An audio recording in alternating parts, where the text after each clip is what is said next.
Hello everyone, कैसे हैं आप सभी अच्छे होंगे। तो आज हम बात करेंगे जियोग्राफी के जो टॉप 25 क्वेश्चंस है। तो इसमें आज हम डिस्कस करेंगे जो कि 10 मिनट के अंदर आपको ये देखने को पूरे वन लाइनर के रूप में कंप्लीट मिलेगा, ठीक है। और ये सब प्रीवियस ईयर क्वेश्चंस है, अलग अलग एग्जामों के सबसे बेस्ट जो हो सकते हैं क्वेश्चंस, उसको मैंने यहाँ पे लेके आया हुआ है। तो आइए देखते हैं यहाँ पे फर्स्ट क्वेश्चन क्या कह रहा है। यहाँ पे पहला नंबर क्वेश्चन क्या कह रहा है, आप देखिएगा। यहाँ पे फर्स्ट नंबर क्वेश्चन कह रहा है शिव समुद्रम गिरती है। शिव समुद्रम नदी फॉल इन कहाँ मतलब गिरती है, तो आपको ये बताना है। तो शिव समुद्रम जो कहाँ नदी गिरती है, वो गिरती है कावेरी में। तो ऑप्शन नंबर ए क्या हो जाएगा, राइट आंसर। इसी तरह से हम लोग टॉप 25 क्वेश्चंस हैं ये, तो इसको वन लाइनर के रूप में हम लोग कंप्लीट करेंगे। तो आइए यहाँ पे सेकंड क्वेश्चन देख सकते हैं। देखिए क्या होगा, जिस जो क्वेश्चंस आप यहाँ पे एक बार देख लोगे, ठीक, और उसको एग्जाम में आप जब आपके क्वेश्चन आएंगे तो आंसर देने में आपको वहाँ पे हिचकिचाहट नहीं होगी। जब 50-50 चांसेस होते हैं वो थोड़े कम हो जाएंगे, ठीक है। तो 100% एक्यूरेसी के साथ आप वहाँ पे करके आने वाले हो। और 2 से 3 क्वेश्चन तो देखने के मिलते ही हैं जियोग्राफी के, ठीक है। भारत में दूसरा सबसे बड़ा नदी बेसिन नदी का क्या नाम है, आपको ये बताना है। तो वो कौन सी नदी है, ब्रह्मपुत्र नहीं है, नर्मदा नहीं है, कृष्णा नहीं है, कौन है, गोदावरी है। तो ऑप्शन नंबर डी इसमें क्या हो जाएगा, राइट आंसर हो जाएगा। नेक्स्ट क्वेश्चन की बात करेंगे और इस क्वेश्चन का आंसर दीजिएगा। दिया है प्रायद्वीपीय भारत में दूसरा सबसे बड़ा बेसिन कौन सा है। दूसरा सबसे बड़ा बेसिन आपको बताना है कि कौन सा है। तो दूसरा सबसे बड़ा बेसिन आपका कौन है, तो ये Krishna basin. Option number D इसमें राइट आंसर हो जाएगा। देखिए जल्दी हम लोग इसलिए चलता है क्योंकि हर एक टॉपिक को यहाँ पे कवर करना है जब दिल्ली पुलिस के पेपर आपके आने वाले हैं, ठीक है। और आपके डेट भी आ चुके हैं, तो कृपया आप बहुत ही बेहतरीन से क्लास ले सकते हो। आप जीडी के लिए भी ये क्वेश्चन इस क्लास को कवर अप कर सकते हो लेके, ठीक है। झील सांबर राजस्थान के निम्नलिखित शहरों में से किसके निकटतम है, आपको ये बताना है। Lake Sambhar is nearest to which one of the following cities of Rajasthan. तो ये कहाँ पे है, तो ये है आपका जयपुर में है। तो ऑप्शन नंबर बी इसमें राइट आंसर हो जाएगा। नेक्स्ट क्वेश्चन की बात करेंगे और 5वें नंबर क्वेश्चन का आंसर दीजिएगा। जैसे यहाँ पे क्या कह रहा है, which one of the following it's following river of India from rift valley due to down warping. तो आपको बताना है भारत की निम्नलिखित पूर्व बहने वाली नदियों में से कौन सी डाउन वार्पिंग के रूप में दरार घाटी बनता है। दरार घाटी बनता है, आपको ये बताना है। तो दरार घाटी किसमें बनता है, तो ये बनता है दामोदर नदी में, ठीक है। तो दामोदर वाला जो घाटी है उसको ऑप्शन नंबर ए इसमें राइट आंसर हो जाएगा।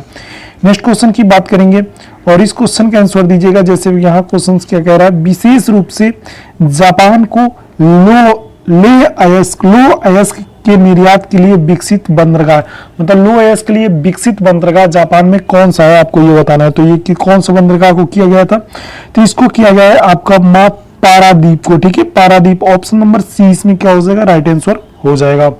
नेक्स्ट क्वेश्चन की बात करेंगे। धीरे धीरे हम लोग 7वें नंबर क्वेश्चन पे आ चुके हैं। यहाँ पे दिया है भारत में पहला कंपनी प्रतिबंधित प्रमुख बंदरगाह निम्नलिखित में से कौन सा है। तो भारत में पहला कंपनी प्रतिबंधित सबसे पहला मतलब बंदरगाह कौन सा है, आपको ये बताना है। तो ये बंदरगाह कौन सा है, एनोर ऑप्शन नंबर बी इसमें क्या हो जाएगा, राइट आंसर हो जाएगा। नेक्स्ट क्वेश्चन की बात करेंगे। 8 नंबर क्वेश्चन यहाँ पे दिखाई दे रहा होगा आपको। दिया निम्नलिखित में से कौन सा भारत में सबसे बड़ा सीप यार्ड है। तो भारत का सबसे बड़ा सीप यार्ड कौन सा है, आपको ये बताना है। तो इस क्वेश्चन का आंसर क्या हो जाएगा, विशाखापत्तनम ऑप्शन नंबर डी इसमें राइट आंसर हो जाएगा। नेक्स्ट क्वेश्चन की बात करेंगे। देखिए ये क्वेश्चन इतने बेहतरीन है कि आपके एग्जाम में मतलब आ जाए तो आप एग्जाम को फोड़ के आने वाले हो, ठीक है। निम्नलिखित में से कौन सा सबसे गहरा लैंड लैक संरक्षित बंदरगाह है। लैंड लैक सबसे संरक्षित बंदरगाह कौन सा है, तो ये वो बंदरगाह है, ये है विशाखापत्तनम। ऑप्शन नंबर बी इसमें क्या हो जाएगा, राइट आंसर हो जाएगा। नेक्स्ट क्वेश्चन की बात करते हैं और यहाँ पे 10 नंबर क्वेश्चन की बात करेंगे। और ये क्वेश्चन हमको बहुत ही प्यारा प्रश्न लगा क्योंकि ये इसने सीजन में भी ये प्रश्न पूछा था, ठीक है। निम्नलिखित में से कौन सा बंदरगाह कुद्रेमुख लो अयस्क में के निर्यात करता है। कुद्रेमुख लो अयस्क का निर्यात कौन सा करता है बंदरगाह, आपको ये बताना है। तो ये कौन सा बंदरगाह, ये है आपका new Mangalore option number B क्या हो जाएगा, इसमें राइट आंसर हो जाएगा।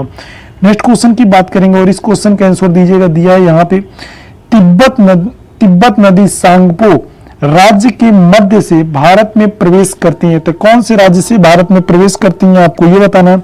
तो ये करती है आपके Arunachal Pradesh. Option number A क्या हो जाएगा, राइट आंसर हो जाएगा।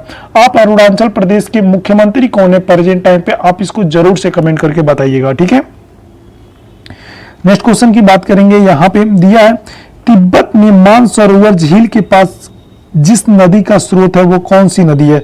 तो तिब्बत के पास जो मानसरोवर का झील है उस नदी का स्रोत का क्या नाम है, तो उस स्रोत का नाम है सभी, मतलब सिंधु भी है, सतलज भी है, ब्रह्मपुत्र भी है। तो ऑलरेडी ऑप्शन नंबर डी इसमें क्या हो जाएगा, राइट आंसर हो जाएगा। नेक्स्ट क्वेश्चन की बात करेंगे, यहाँ पे दिया निम्नलिखित में से कौन सा अंतर्देशीय जल की निकासी क्षेत्र है। अंतर्देशीय जल की निकासी क्षेत्र कौन सी है, तो आपको ये बताना, तो ये कच्छ की रण, ऑप्शन नंबर डी क्या हो जाएगा, राइट आंसर हो जाएगा।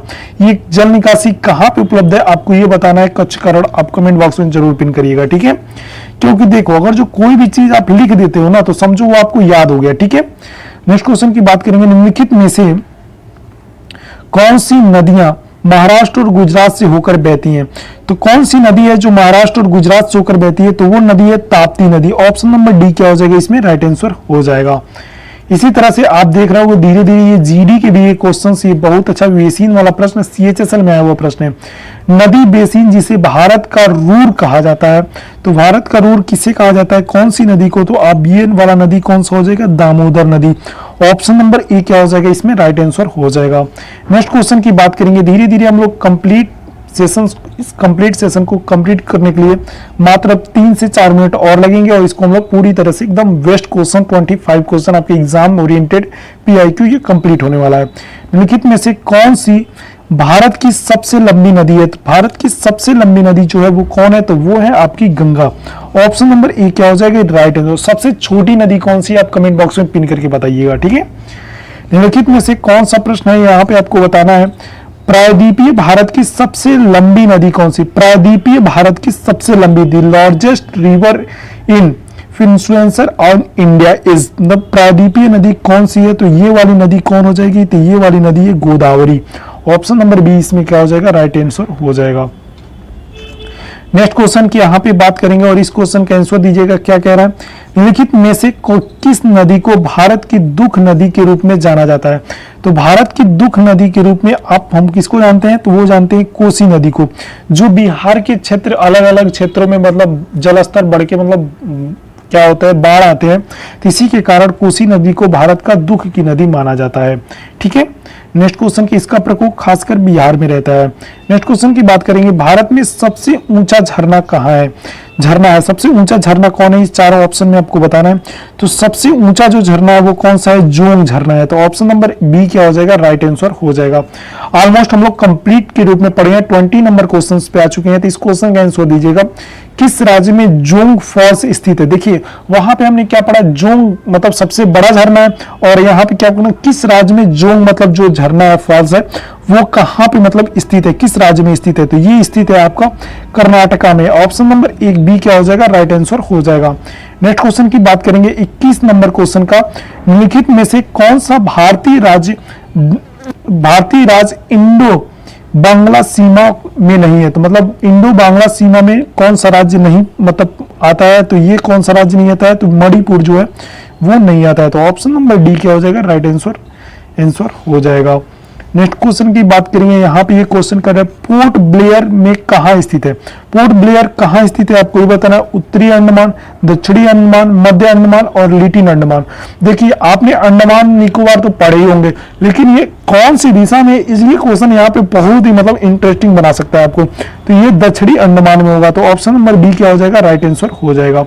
नेक्स्ट क्वेश्चन की बात करेंगे, यहाँ पे लक्षद्वीप कितने द्वीपों का एक समूह है आपको ये बताना है। तो लक्षद्वीप जो है वो कितने द्वीपों का समूह है, तो वो है 25 द्वीपों का। ऑप्शन नंबर बी इसमें भी राइट आंसर हो जाएगा।